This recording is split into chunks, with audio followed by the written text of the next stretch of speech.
30 days ago, I started documenting every single time someone tried to manipulate me. The number I reached will shock you, and what I discovered about who's really pulling the strings will change how you see everything. By day 15, I'd counted over 3,000 attempts. By day 30, I'd uncovered a psychological warfare system so sophisticated that even awareness experts fall victim to it daily. But here's the twist that even Machiavelli couldn't have predicted. Once you see the pattern, you can reverse engineer it to become the manipulator instead of the manipulated. What I'm about to show you will make you question every decision you've made in the past year. Because the moment you realize you're the pawn, you can choose to become the player. Day 1 started innocently enough. I carried a small notebook, planning to catch maybe 10 or 15 obvious manipulation attempts. By lunch, I'd already marked 47. The coffee shop barista: "Would you like to make it a large for just 50 cents more?" Manipulation attempt number 1, anchoring my decision to the upgrade rather than questioning if I needed the caffeine at all. The LinkedIn notification: "Sarah viewed your profile. Connect now before she loses interest." Attempt number 2, manufactured urgency combined with social proof and scarcity. My phone's morning routine: "You have 3 unread messages." But when I checked, one was a promotional email disguised as a personal update, one was a news alert designed to spike my cortisol, and one was an app notification creating false social obligation. Attempts number 3, number 4, and number 5 before 9 a.m. By day 3, the pattern became disturbing. I wasn't just being manipulated, I was living inside a manipulation ecosystem. Every surface, every notification, every conversation contained hidden psychological triggers calibrated to move my behavior in specific directions. But here's where it gets sinister. I started recognizing the manipulation techniques I use on myself. The way I positioned my mirror to force better posture, the rewards I'd set up to motivate gym attendance, the apps I'd chosen specifically to limit my own screen time. Even my self-improvement habits were manipulation, just pointed inward instead of outward. That's when I realized, manipulation isn't evil, it's a tool. And like any tool, the question isn't whether it exists, but who's wielding it and for what purpose. By day 4, I developed a classification system. Every manipulation attempt fell into one of 4 categories, and understanding this framework changed everything. The emotional hijack, triggering immediate emotional responses to bypass rational thought. The news article with the word "shocking" in the headline. The charity commercial with the crying child. The product review that starts with, "I was skeptical, but..." The social lever, using our tribal instincts against us. Saying things like, "Everyone's switching to Verizon. Don't be the only one left without coverage." The authority mirage, creating false expertise or borrowing real credibility. "Expert doctors recommend. The current studies show. As seen on TV." Even when the doctors are actors, the studies are flawed, and TV appearance means nothing. The scarcity theater, manufacturing urgency through artificial limitation. "Urgent. Limited time offer. There's only 3 left. This deal expires at midnight." Even when the timer resets daily. But day 5 brought the real revelation. I caught my own mother using 3 of these techniques in a single phone call. Everyone in the family is worried about you living so far away. Your father's doctor says stress is bad for his heart. Authority mirage. We're not getting any younger, you know. She wasn't being malicious, she was being human. These patterns are so embedded in communication that we deploy them unconsciously, even with people we love. That night, I couldn't sleep. If manipulation is this pervasive, this automatic, this invisible even to people who love us, what hope do any of us have for authentic choice? Day 8 delivered the answer in the most unexpected place: a children's playground. I watched a 5-year-old negotiate with her father for extra swing time. "Daddy, all the other kids get to stay longer." Social lever. "My teacher says exercise is important." "This is my last time here before school starts." A 5-year-old, using sophisticated psychological techniques, not because she learned them, but because they work, because they're hardwired into human communication. That's when I understood. We're not victims of manipulation. We're participants in an endless dance of influence where everyone leads and follows simultaneously. The question isn't how to escape it. It's how to dance more consciously. Armed with this new awareness, I decided to become a double agent in my own life. Instead of just documenting manipulation attempts, I started testing countermeasures. Technique 1: the delay protocol. Every time someone asked for an immediate decision, I responded with, "That sounds interesting. Let me think about it and get back to you tomorrow." The results were immediate and startling. Sales calls ended abruptly. Limited time offers suddenly had extensions. Urgent requests revealed themselves as preferences disguised as emergencies. My favorite example: a subscription service claimed I had 24 hours to lock in the founder's rate. When I delayed, they emailed me the same offer 3 more times over 2 weeks, each time claiming it was truly the final opportunity.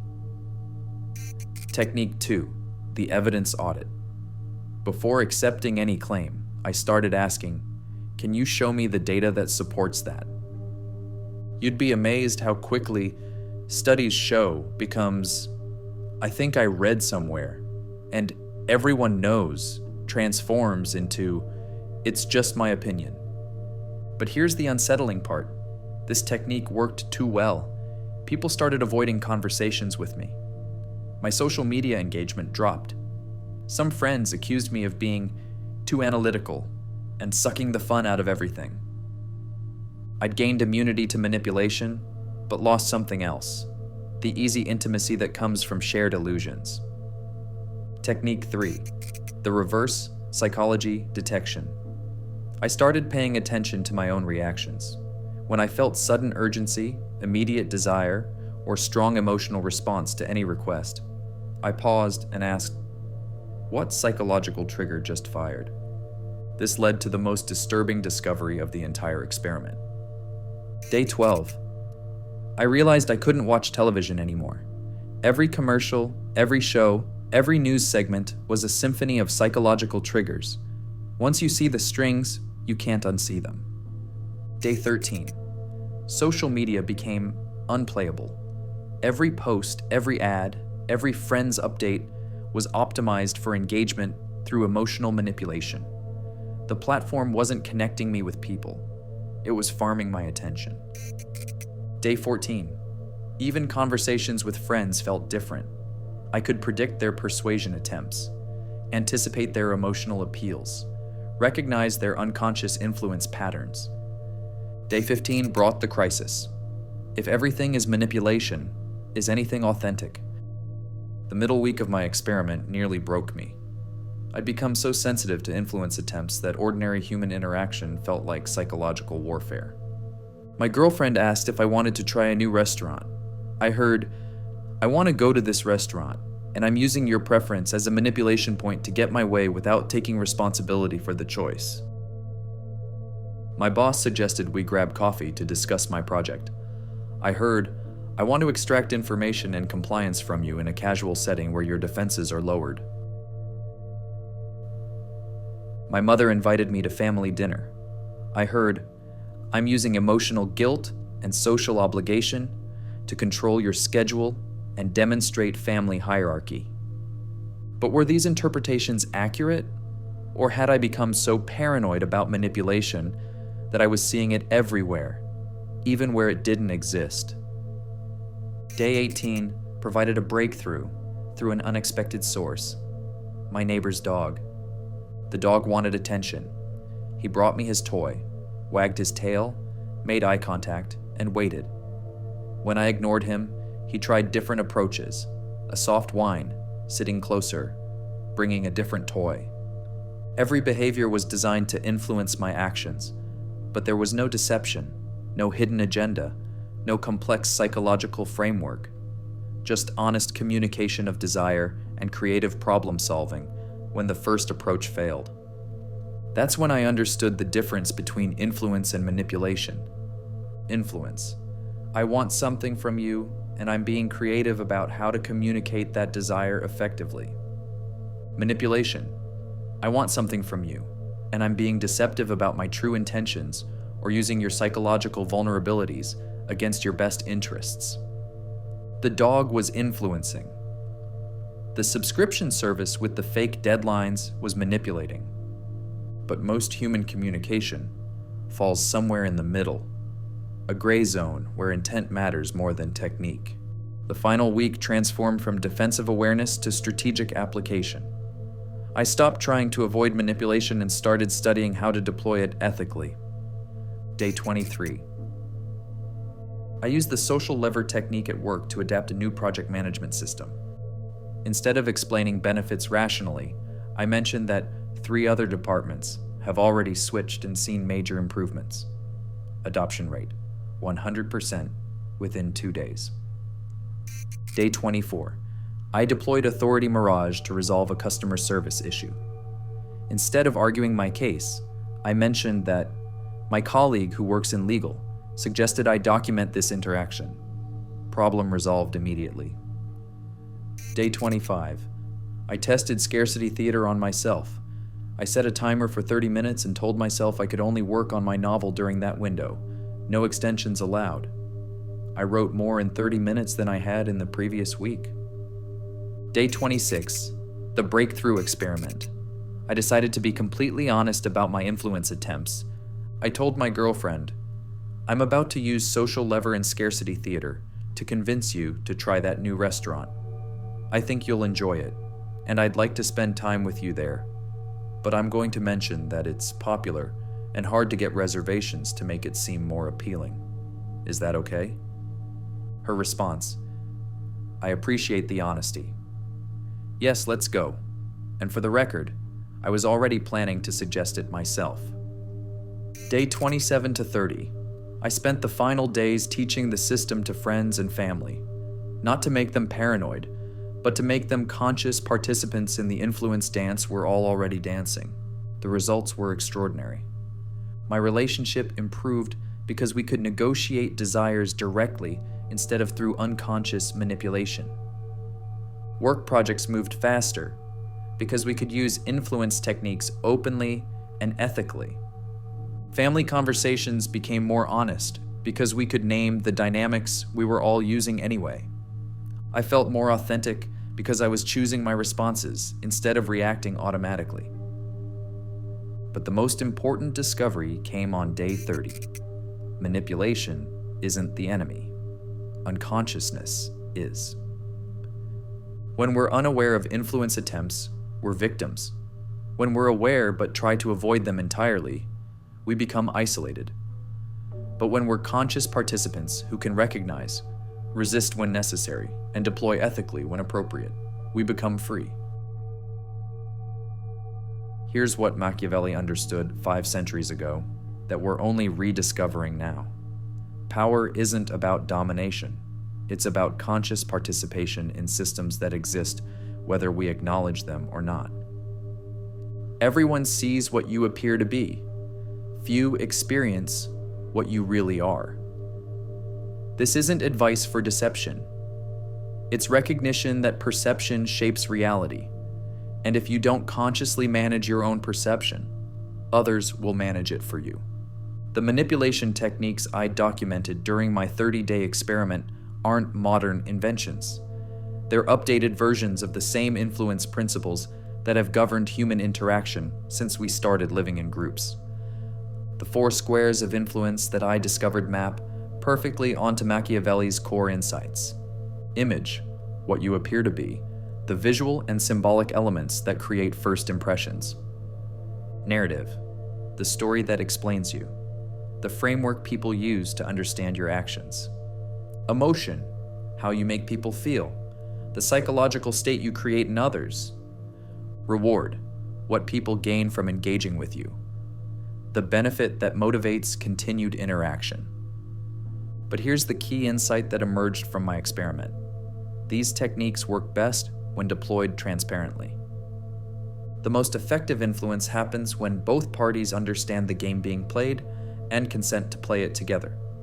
When I told my girlfriend I was going to use influence techniques to suggest the restaurant, I wasn't weakening my position, I was strengthening it. Because transparency builds trust, and trust is the foundation of sustainable influence. When I explained to my team why I was framing the project management change as social proof rather than logical argument, they weren't offended. They were impressed by the honesty and more willing to engage with the change. After 30 days of documentation and experimentation, I developed a simple protocol that anyone can use to shift from manipulation victim to conscious participant. Step 1. The daily tally. For 1 week, carry a small notebook. Mark every influence attempt directed at you. Don't judge, just notice. You'll be shocked by the number. Step 2. The 4-square analysis. Categorize each attempt. Is it targeting your emotions, your social instincts, your respect for authority, or your fear of scarcity? Pattern recognition is power. Step 3. The delay test. When someone asks for an immediate decision, always respond, "Let me think about it." Real opportunities survive delay. Manipulation attempts crumble. Step 4. The evidence audit. Before accepting any claim, ask, what specific evidence supports that? Watch how quickly confident assertions become uncertain opinions. Step 5. The transparency experiment. When you want to influence someone, try being honest about it. I'm about to use social proof to convince you because I think it's more effective than logical argument. Here's why I think this matters. Step 6. The ethical application. Once you understand the techniques, use them consciously and ethically. Help people make decisions that benefit them. Make your requests clear and your motivations transparent. The goal isn't to become a master manipulator. It's to become a conscious participant in the influence ecosystem we all inhabit. Because when you understand the game, you can choose how to play. And when you choose how to play, you're no longer the pawn. You're the player. Here's what changed for me after 30 days. I stopped seeing manipulation as something that happens to me and started seeing it as a language I could learn to speak fluently. Every human interaction involves influence attempts. The question isn't whether to participate. We're all already participating. The question is whether to participate consciously or unconsciously. Before the experiment, I was unconscious. I reacted to influence attempts automatically, said yes when I meant no, bought things I didn't need, and felt manipulated without understanding why. After the experiment, I became conscious. I could recognize influence attempts in real time, choose my responses deliberately, and deploy influence techniques ethically when appropriate. But the most profound change wasn't tactical. It was philosophical. I stopped believing in pure authenticity.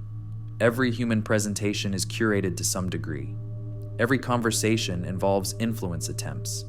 Every relationship requires ongoing negotiation of desires and boundaries. Instead of authentic versus manipulative, I started thinking in terms of conscious versus unconscious, ethical versus exploitative, transparent versus deceptive. This shift changed everything. Relationships became more honest because we could discuss influence attempts openly.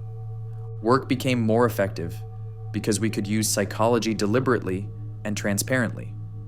Self-improvement became more successful because I could consciously design influence systems for my own benefit.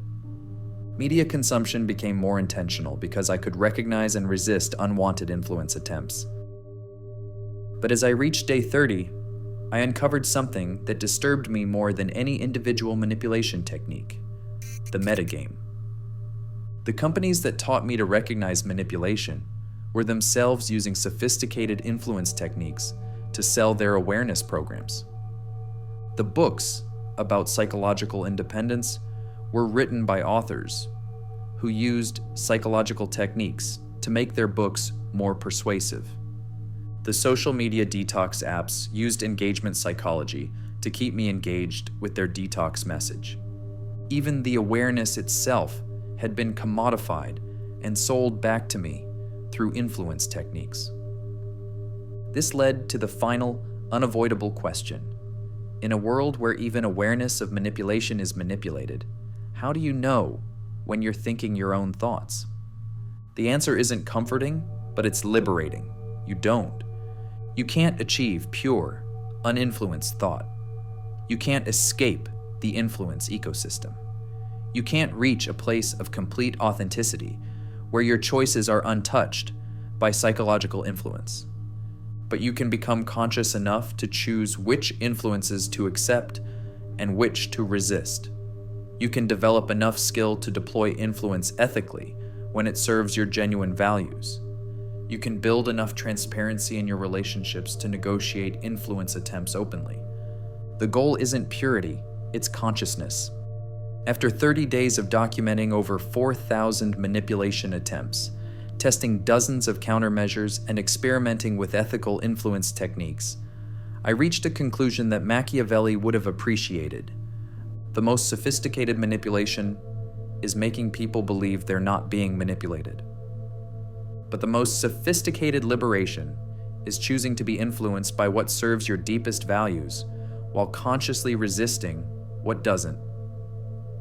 Every morning now, I wake up knowing I'll be targeted by hundreds of influence attempts. But instead of feeling victimized, I feel prepared. Instead of reacting unconsciously, I respond deliberately. I carry my notebook not to document attempts to control me, but to remind myself that I have the power to choose my responses. Because the moment you realize you're in the game, you can decide how to play. And the moment you decide how to play, you're no longer the pawn being moved around the board. You're the player moving the pieces. The question isn't whether you're being manipulated, you are. The question is whether you're conscious enough to choose which manipulations to accept and wise enough to use influence ethically in service of what you actually value. Your 30 days start now. Will you remain the unconscious victim of invisible influence, or will you become the conscious participant in the most important game of your life? The choice, for perhaps the first time, is actually yours.